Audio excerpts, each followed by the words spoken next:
Bienvenidas y bienvenidos, ya estamos de vuelta con un nuevo podcast de Porcinews.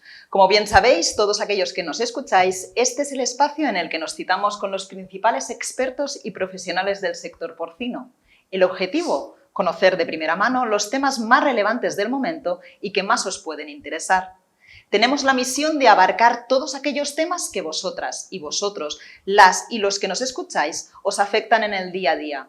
Y como decía anteriormente, no hay mejor forma de hacerlo que de la mano de las principales voces expertas, quienes van a aportar su visión más profesional.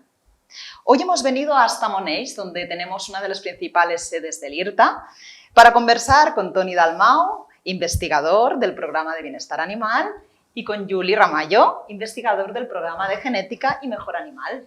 Bienvenidos a los dos. Muchas gracias. Buenos días. Buenos días. Gracias por compartir este espacio, pero sobre todo muchísimas gracias por darnos parte de vuestro tiempo, que sabemos que vais muy liados, que tenéis muchísimos proyectos, así que teneros aquí a los dos además es como un gran regalo.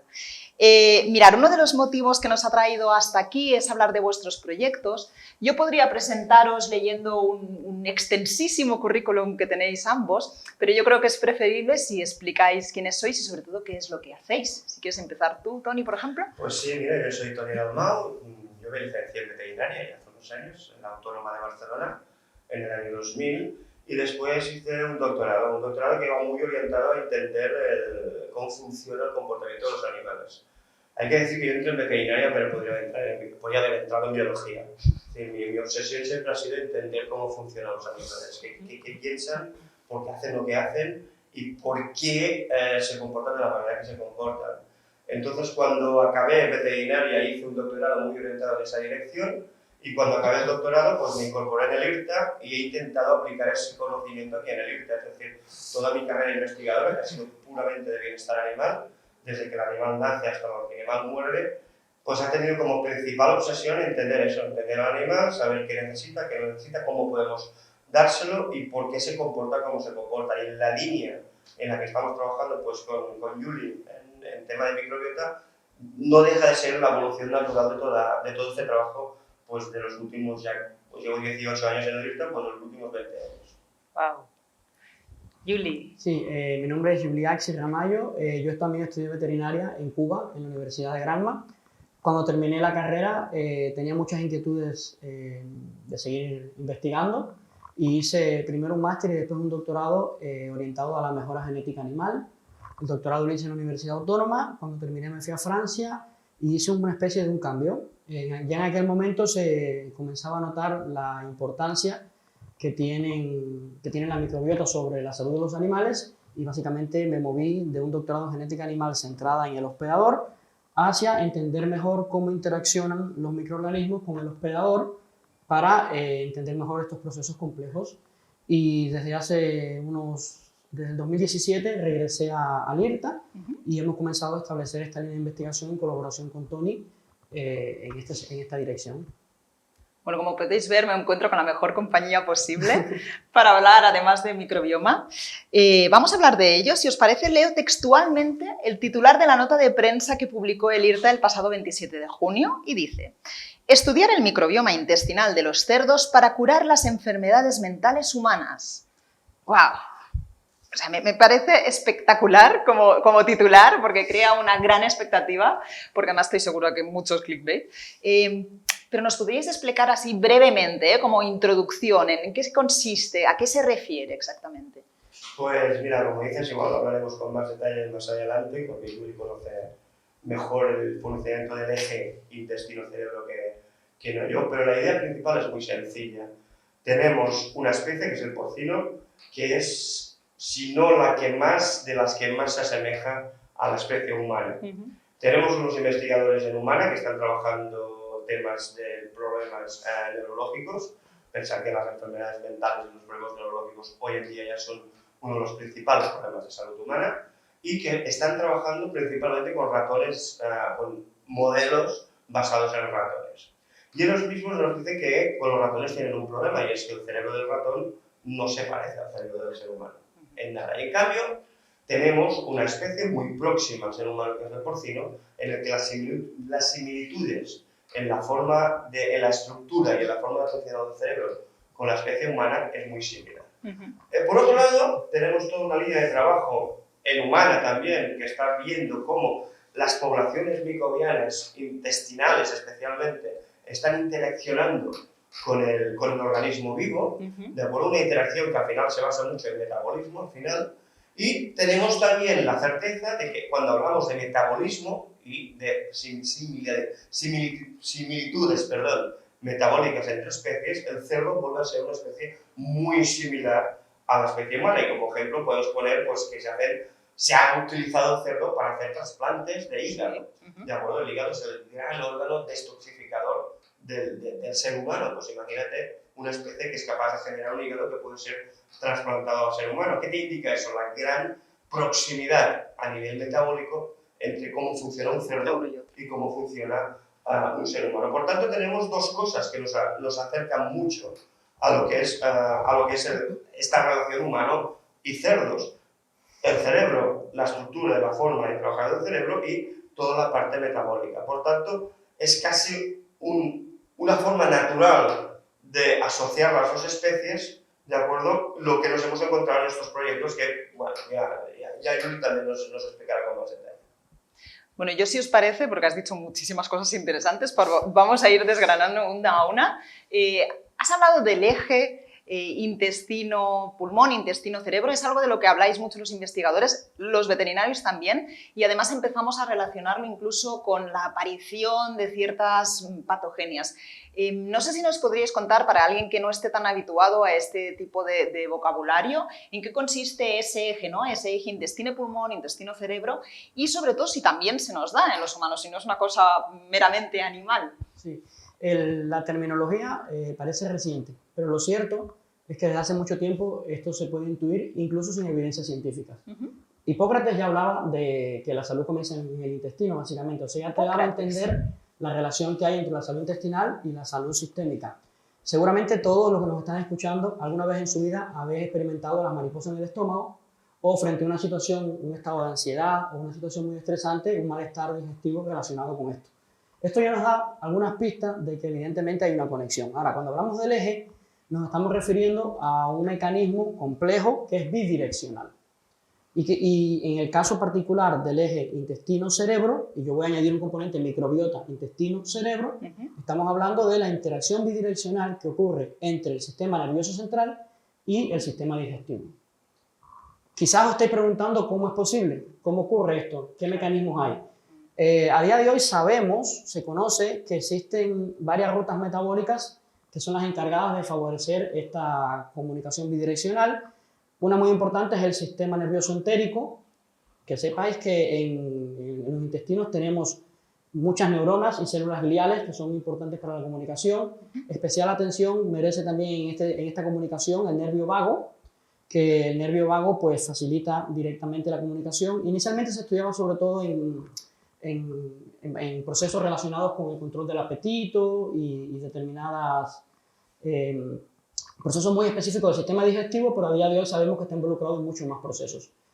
Como rutas metabólicas también es importante el sistema endocrino, el sistema inmune y en el caso particular de la microbiota, lo que sabemos a día de hoy, del microbioma especialmente, es que los microorganismos producen una serie de compuestos, metabolitos, como por ejemplo los ácidos grasos de cadena corta, también pueden ser las sales biliares secundarias y serotonina, GABA, y todos estos metabolitos pueden pasar a la circulación sistémica y en algunos casos incluso pueden pasar la barrera hematocefálica y llegar al cerebro. O sea, son señales bidireccionales de control. ¿Por qué es importante para la salud? Es importante porque evidentemente se trata de un balance. Cuando hay desbalances, por ejemplo disbiosis o en algunos casos, puede ser que se altere y además se sabe también una rama nueva, la farmacomicrobiomics, una palabra un poco compleja, pero básicamente lo que indica o lo que te da a entender es que incluso a veces en función de la composición de la microbiota, los fármacos pueden ser más o menos efectivos porque están involucrados en el metabolismo de los medicamentos. Ostras, pero entonces, por ejemplo, has dicho serotonina. Sí. La serotonina siempre se ha relacionado con la sonrisa, con la felicidad, ¿no? Entonces, a lo mejor no sería descabellado decir que la microbiota puede influenciar en nuestra emoción, en nuestro estado de ánimo. De hecho, esa es la línea que estamos trabajando. Tenemos algún estudio que nosotros no. Hay algún estudio publicado en el que se habían hecho trasplantes, por ejemplo, fecales en ratones, ¿no? Imagínate que tienes dos poblaciones de ratones, unos son muy agresivos, los otros son muy poco agresivos. Entonces lo que haces es coger heces de estos, coges heces de estos e intercambias, de acuerdo, las heces de unos y otros. Y resulta que cada unos días los que eran agresivos pasan a ser no agresivos y los que no eran agresivos pasan a ser agresivos. ¿Qué ha cambiado en estos animales? ¿Ha cambiado su cerebro? No, ha cambiado, no solo ha cambiado la población microbiana que tenían en su intestino. Además, en humanos ya hay descritos algunos tipos de depresión. A veces hablamos de depresión como un único tipo de enfermedad. No, la depresión hay de muchos tipos y la clasificación dentro de depresión en humana hay muchos subtipos. Pues hay algún subtipo que ya sabemos que está muy relacionado con las poblaciones microbianas. Es decir, hay unas poblaciones microbianas en el intestino de estas personas que están generando unas señales a nivel cerebral que hace que estas personas acaben sufriendo una depresión. Por tanto, es bastante evidente que hay una relación. ¿Esa relación la conocemos lo suficientemente? No. Por eso hay que trabajar en esa investigación y ahí es una línea en la que se están metiendo muchísimos investigadores en muchas ramas diferentes porque realmente nos ha hecho dar cuenta de la importancia que tiene. A nivel del cerdo, ¿no? Ahora hablabas del triptófano o de la serotonina. Fíjate que el triptófano también, hablando del mundo del cerdo, a algunos de los que estarán escuchando les sonará al escatol. Es decir, el error sexual en machos, en cerdos siempre lo estamos asociando al triptófano y durante años se decía que si nosotros bajábamos en la dieta la concentración de triptófano y le dábamos triptófano de más, ayudaríamos a que hubiera menos escatol y por tanto que hubiera menos error sexual en esos animales. Pues fíjate que lo que pasa en realidad es que el triptófano entra en el intestino y dependiendo de qué bacteria te pille ese triptófano, te va a hacer escatol o te va a hacer serotonina o te va a hacer, me parece que hay como 30 compuestos que puedes hacer del triptófano, de los cuales 20 y pico son moduladores del sistema nervioso central. O sea, imagínate hasta qué punto es importante qué bacterias tienes en ese intestino y qué papel van a desarrollar. Y aquí hay unas derivadas también, cuidado. Porque cuando tú te planteas, oye, ¿por qué al cerdo le interesa tanto, o a las hembras les interesa tanto que el macho huela heces? Digo, bueno, porque tú eres un ser humano, ¿de acuerdo? Y tú solo estás oliendo el escatol, pero igual el otro, la cerda, está oliendo el escatol y la serotonina y la no sé cuántos, y lo que le está diciendo ese escatol o lo relacionado con el escatol es el estado mental de ese animal. ¿Y cómo está ese estado mental de ese individuo? Igual que cuando dos perros se huelen el culo, ¿de acuerdo? Igual lo que están tomando es información mucho más allá de lo que nosotros nos pensamos de cómo está ese animal. Igual que cuando un perro se come unas cacas, el otro día lo pensaba. Es decir, yo tengo 4 perros y me acuerdo, también cuando tienes esta visión ves las cosas diferentes, ¿no? Me acuerdo una vez, mis perros no se comen las cacas de otros perros, los saco a pasear y normalmente no, pero hubo un día, ¿de acuerdo? Que se peleaban por comerse una caca. Wow. Y dices, ¿y qué tenía? Además no era una caca con una buena textura. Digo, ahora, ¿qué les decía, no? ¿Qué coño les decía esta caca a estos animales para que tuvieran esa ansia por comérselo? Pues igual estos bichos están detectando cosas que nosotros ahora mismo no nos imaginamos. Y ellos sí que lo están detectando. Igual están haciendo un trasplante fecal ellos mismos, ¿de acuerdo? De algo que les está dando una señal que nosotros ahora desconocemos. Por tanto, imagínate el estudio de perros, ¿no? Oye, ¿y si somos capaces de coger un grupo de perros que sepamos que tienen problemas de bienestar, otro grupo de perros que sepamos que no, los dejamos durante un tiempo con una misma dieta, para que no haya diferencias en la dieta, y ponemos esas cacas de esos perros delante de otros perros, a ver si hay una apetencia mayor por unas cacas y por otras. Y resulta que descubrimos que sí, que es que los perros prefieren las cacas de los animales que tienen mejor bienestar. ¿Qué nos están diciendo? Pues que estos bichos son capaces de detectar cosas que nosotros ahora solo empezamos a entender. ¿De acuerdo? Por tanto, no lo sé, igual sí, hay muchas cosas en este microbioma, de acuerdo, que está afectando al cerebro y estamos solo al principio de este conocimiento que es chulísimo. Bueno, es que yo veo a todos nuestros oyentes tomando apuntes de ideas, ¿no? Y de experimentos que pueden llegar a hacer en casa. Yo lo que veo es un inmenso margen de maniobra, ¿no? O sea, hay como mucho donde hacer, yo no sabría ni por dónde empezar, Pero lo que sí que me viene a la cabeza es un poco la pregunta de ¿se puede revertir? Quiero decir, antes hablabas, por ejemplo, de la depresión, ¿no? Que es algo que además, pues confinamiento, pues la salud mental está al orden del día, evidentemente. No sé si justamente maniobrando en la microbiota podríamos revertir según qué efectos. Sí, mira, yo quiero hacer un señalamiento sobre lo que comentaba Tony. En efecto, hay algunos estudios, sobre todo en humanas, ahora me viene a la cabeza uno muy reciente, que era liderado por unos investigadores de la Universidad de Leuven en Bélgica, donde ellos compararon el perfil de microbioma de un cohort bastante largo de pacientes con depresión y pacientes que no, y fueron capaces de identificar unas asociaciones que son muy prometedoras, pero no dejan de ser asociaciones. Entonces, aquí yo quiero hacer un llamado a la cautela, porque un problema que tenemos con la investigación en esta área es que a veces confundimos correlación con causalidad, y son dos cosas muy diferentes. Sí. Claramente es prometedor, lo interesante es que es de los pocos estudios que se han replicado de manera independiente, o sea que son estudios muy fiables y que en efecto sugieren que es posible modular, mediante la modulación del microbioma, favorecer los estados de ánimos. ¿Qué sucede? Que queda muchísimo por descubrir todavía. En efecto, sabemos que hay bacterias que producen serotonina, bacterias que intervienen en el metabolismo de ácidos grasos como el butirato, que es muy importante. De hecho, se utiliza como suplemento alimenticio en nutrición animal. Pero también es cierto que la composición de la microbiota está influenciada por muchísimos otros factores que a su vez tienen un efecto sobre la salud del hospedador. Y es hacia ahí hacia donde queremos dirigirnos nosotros con el proyecto. Es fundamental entender un poquito mejor los mecanismos subyacentes para poder modular de una manera más efectiva. Pero las evidencias sugieren que sí, que en efecto que se podría, porque una diferencia, si lo piensas, una diferencia importante entre trabajar de manera conjunta con el genoma y con el microbioma es que el genoma es fijo, eso lo heredamos de nuestros padres, de nuestros abuelos.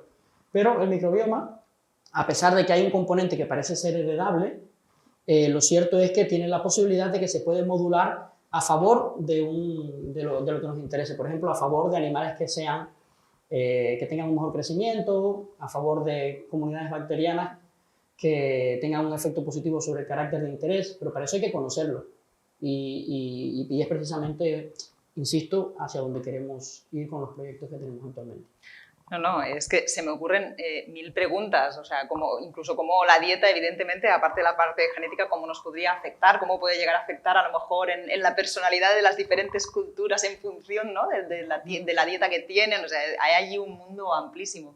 Yo no puedo dejar de, aunque he entendido lo de la asociación, que no tiene por qué ser causalidad, está clarísimo, pero yo sé que hay muchos estudios en humana, por ejemplo, sobre el Parkinson y el Alzheimer, porque son enfermedades que aún no sabemos tratar, que no tenemos un tratamiento, pero que a lo mejor justamente con lo que estabais explicando puede haber algún tipo de relación, no lo sé. O sea, a lo mejor... Sí, has puesto un ejemplo que está bastante estudiado. En ambos casos hay señales bastante claras de que alteraciones en el estado normal del ecosistema microbiano intestinal pueden estar asociados a estas enfermedades. En el caso particular del Parkinson, hay un estudio bastante reciente que lo que ha demostrado es que precisamente a raíz de la disbiosis, que insisto es el desbalance del estado normal del ecosistema, se han observado que hay bacterias que se pueden considerar como bacterias que tienen un efecto como factores de riesgo, para que me entiendas, como factores de riesgo, y dentro de las consecuencias que han visto es que suelen producir una proteína que es la alfa-sinucleína, si no me falla la memoria,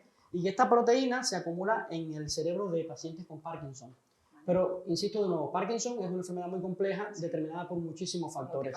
Esto es una señal bastante sugerente y bastante, o sea, parece que sí, pero yo creo que todavía faltan muchos estudios. Y una cosa que yo he hecho a faltar, al menos en el área de las asociaciones entre la composición de la microbiota y las enfermedades mentales, es algo que ya sí se ha hecho mucho en estudios para validar probióticos, y son estudios longitudinales, estudios más clínicos con control a doble ciego, aleatorizados.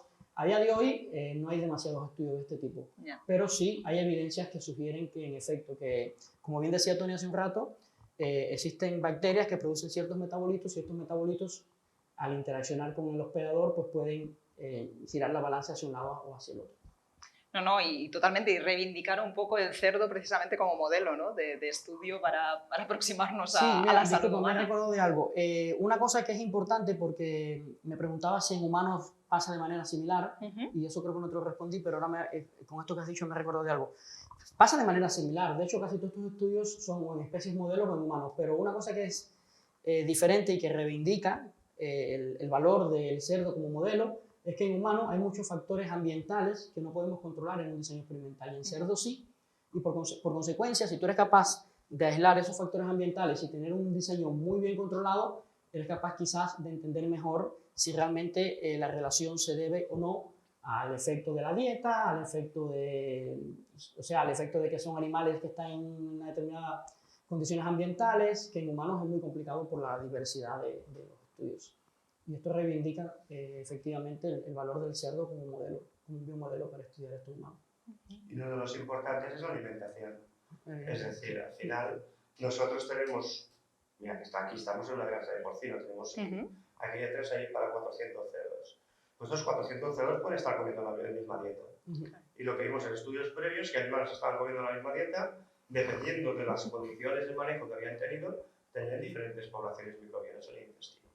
Y aquí es donde dices, bueno, es lo que te permite hacer en cerdos que no puedes hacer en humanos. En humanos no puedes decir, mira, pues usted va a comer durante 3 años una dieta donut y así sabré, de acuerdo, ¿Qué le pasa? tiene la dieta donut con el tema del microbioma. Pues en cerdos sí que lo podemos hacer. Y otra manera también de demostrarlo, que se utiliza mucho sobre todo con ratones, son ratones arsénicos, ratones sin microbiota.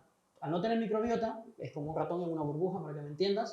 Si tú lo colonizas con la microbiota de un grupo de pacientes, por ejemplo, o de cerdos estresados versus no estresados, eres capaz de evaluar, dado que tienen la misma dieta, están en las mismas condiciones, si realmente algún cambio de comportamiento o de indicadores fisiológicos, como puede ser la inflamación, por ejemplo, de estrés, se debe o no al hecho de que el individuo ha recibido un trasplante fecal de un individuo estresado versus un individuo que no está estresado. Y es otra manera un poco de intentar entender mejor el mecanismo.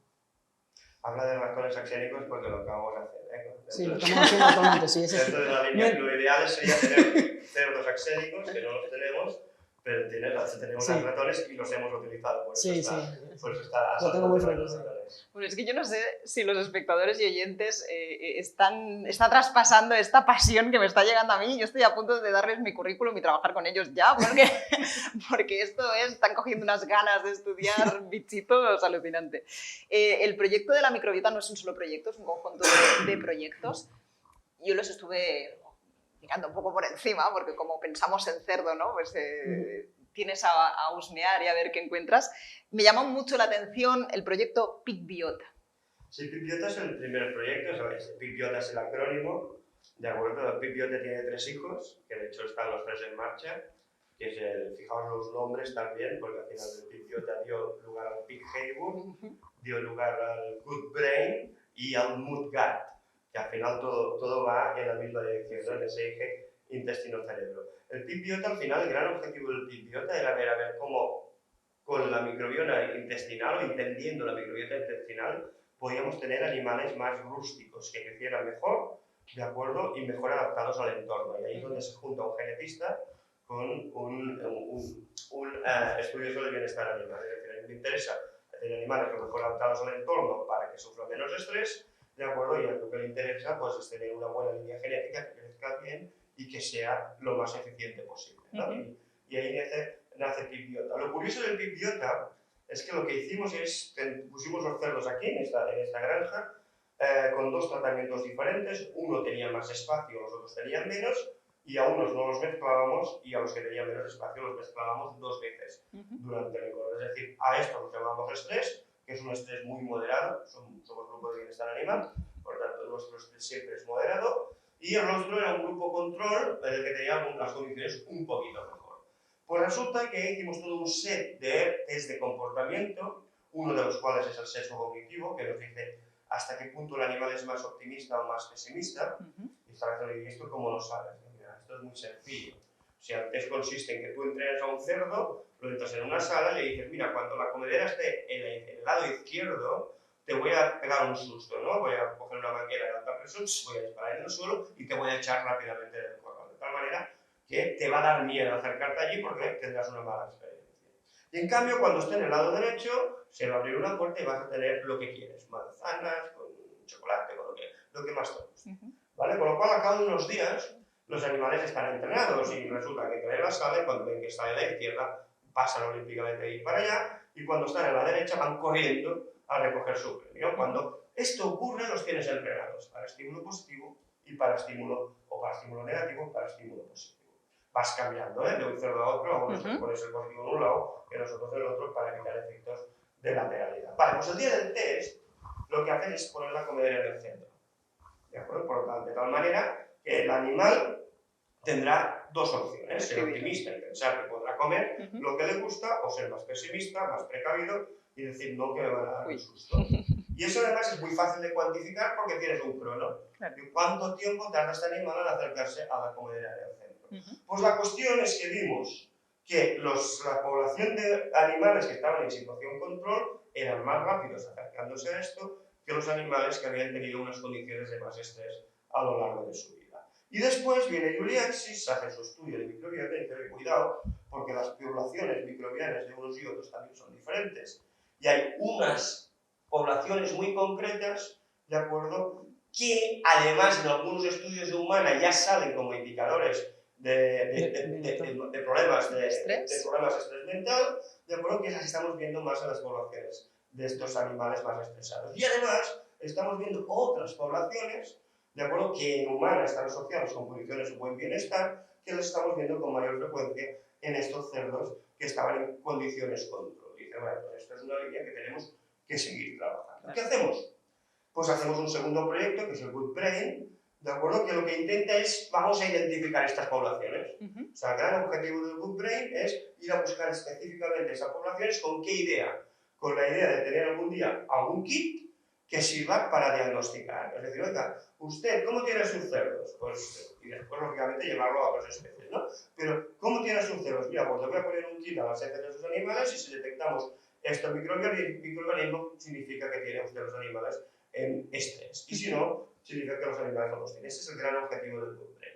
Y en el Good Brain es donde conectamos con un par de investigadores de la UDG. Uno está en la Facultad de Medicina y es neurobiólogo, que es el que nos relaciona qué está pasando en el cerebro del animal. Y el otro, que es un ecólogo intestinal, que trabaja con la enfermedad de Crohn en humana, y que es el que nos ayuda con la parte de interpretación de qué está pasando a nivel ecológico en el intestino, que además tiene un mensaje muy chulo cuando te explica pues, que al final el intestino tiene que tener un equilibrio ecológico, ¿no? Y que de igual manera que tú cuando vas a un lago y empiezas a mirar las bacterias que hay a diferentes alturas dentro del lago, son diferentes porque hay diferentes concentraciones de oxígeno. Cuando tú te vas a un intestino y miras las vellosidades, en cada altura de la vellosidad tienes que encontrarte una población diferente de microorganismos. Y si esto está bien estructurado, el intestino funciona bien, y si esto está desestructurado, el intestino y el animal no funcionan bien, ¿no? Entonces nos habla también no solo de las poblaciones que podamos encontrar en las heces, sino las poblaciones que viven en las paredes y en qué situación están y si hay un equilibrio ecológico ahí. Eso es Good Brain. De ahí pedimos otro proyecto que también nos lo financia, que es Behavior. El Behavior lo que intenta es profundizar en todas estas relaciones. O sea, ser como Good Brain es buscar el kit, el Behavior lo que quiere es entender con mayor profundidad qué es lo que vimos realmente en Big Biota. Y de ahí sale otro proyecto que en este caso lo coordinan médicos, lo he dicho, psiquiatras del Hospital Sant Joan de Déu, de acuerdo, que lo que quieren es ir a buscar estas sustancias que hablaba Juliaksis, que están interaccionando con el cerebro y utilizarlo para casos reales que ellos tienen de pacientes con depresión que consideran que seguramente están teniendo este problema. Y a ver si pueden, gracias con nosotros o trabajando con nosotros, desarrollar un modelo porcino que sirva pues, para ir a buscar posibles estrategias terapéuticas a futuro.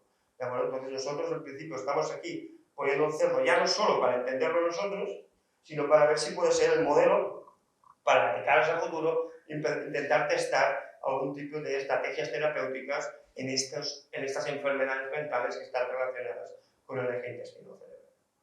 Yo suelo añadir que yo creo que Tony lo ha dejado bastante claro. Este tipo de investigación es por fuerza multidisciplinaria. Claro. Y de hecho, nosotros estamos muy agradecidos de la incorporación de Jesús y Xavi en el equipo porque realmente nos brindan un punto de vista diferente. Y añadir además que como resultado precisamente de esta evolución, la idea inicial de GoBrian es efectivamente tener un kit diagnóstico para estimar el bienestar animal en granja, pero lo que hemos visto como consecuencia de los estudios es que además estas bacterias no son solo indicadores de bienestar. Claramente a los animales tener un mejor bienestar también vemos un efecto positivo sobre la productividad. Esto es interesante, me imagino, también para nuestros oyentes. Sí, claro. Y es un poco lo que queremos terminar de validar con todos estos experimentos. No, yo lo de la productividad está, yo creo que clarísimo, además con programas como el welfare y tal, estamos viendo lo que está relacionadísimo, está clarísimo. En el caso del humano, claro, sí que es una pregunta retórica, ¿no? Pero estos estudios pueden acabar teniendo un beneficio, ¿no?, en la salud humana.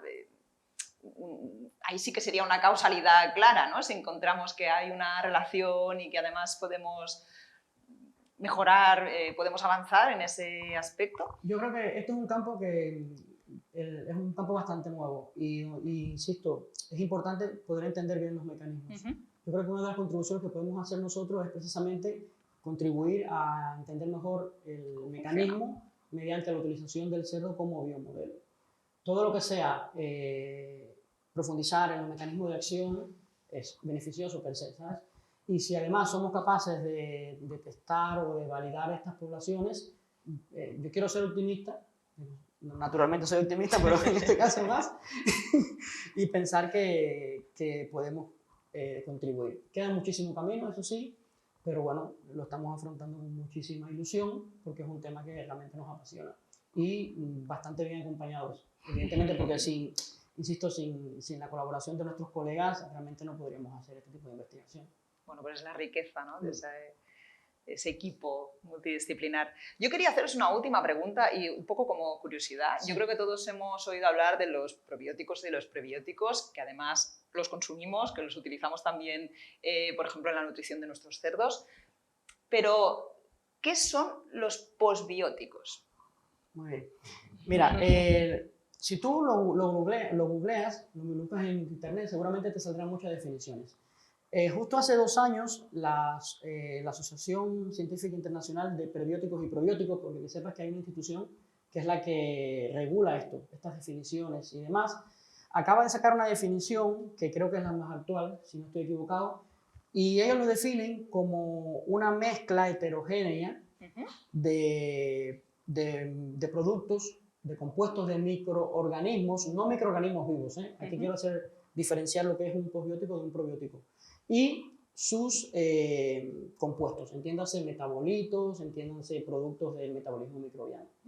O sea, que tenga además un efecto beneficioso sobre la salud del hospedador. Tiene que tener unas características fundamentales. La primera es que tenga un efecto beneficioso sobre la salud del hospedador, que contenga mezclas de productos o compuestos de microorganismos, entiéndase, por ejemplo, restos celulares de microorganismos, pero microorganismos no vivos, sino microorganismos inanimados, y los productos del metabolismo del mismo. Una cosa que cambió esta definición es que antiguamente se pensaban, por ejemplo, que los aislados puros de los metabolismos, del metabolismo de los microorganismos eran posbióticos. Ahora no, ahora si no hay restos celulares de las células bacterianas, no se considera un posbiótico. Tiene ciertas ventajas cuando tú lo comparas con un probiótico. Por ejemplo, en los probióticos los microorganismos tienen que estar vivos y por consecuencia se tienen que conservar en determinadas circunstancias. En un posbiótico no necesariamente. Y esto tiene ventajas a la hora de conservarlo, a la hora de aplicarlo. A nivel de regulación es algo quizás un poco más reciente. Si lo quieres dar, por ejemplo, como un suplemento alimenticio en las dietas, lo que se suele normalmente regular, y para eso está, por ejemplo, la Agencia Europea de Seguridad Alimentaria, lo que regula es el microorganismo progenitor que da lugar al complejo celular o al metabolito o a lo que sea. Y bueno, si se quiere utilizar como medicamento, el proceso es un poco más complejo. No sé si es claro. Sí, perfectamente. Yo me sugiere la pregunta de si no perdemos homogeneidad. Es decir, al haber también otros elementos, ¿no?, que no propiamente... El probiótico está clarísimo, ¿no? Sí. Y el prebiótico también. Sí. Claro, el posbiótico es como si fuera una mezcla. Sí, yo creo que por eso es que... además es importante definirlo bien porque tiene implicaciones terapéuticas, tiene implicaciones en la investigación propiamente dicho.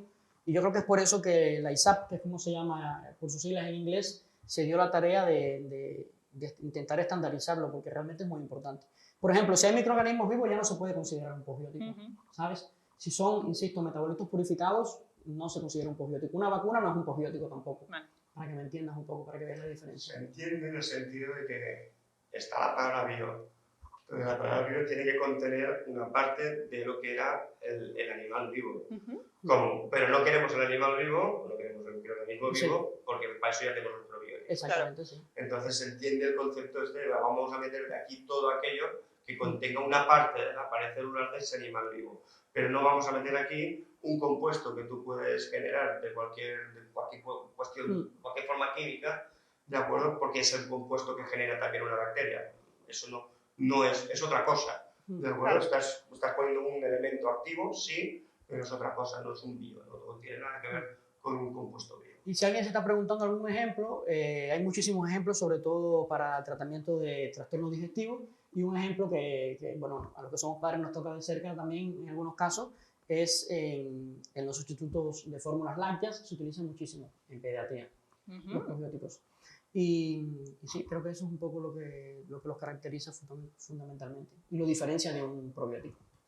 Pero el probiótico es el sustrato que estás dando para que fomentar que las bacterias que hay allí crezcan. El probiótico es poner las bacterias, el posbiótico es no poner ningún elemento vivo, pero sí algún elemento bacteriano, de acuerdo, que module o ayude a modular ese intestino. Los mecanismos de acción son muy parecidos al de un probiótico, o sea, suelen actuar sobre todo en integridad de la membrana, suelen tener propiedades inmunomoduladoras y demás. Y sí, restos de microorganismos pueden llegar a tener propiedades inmunomoduladoras, eso es muy interesante. Y realmente es una ventaja, insisto, de cara a la futura aplicación, porque no requiere de estar a temperatura, puede estar a temperatura ambiente, claro. y bueno, esto es algo que yo creo que es positivo de cara a la implementación práctica. Implementación práctica. Yo creo que ha quedado clarísimo.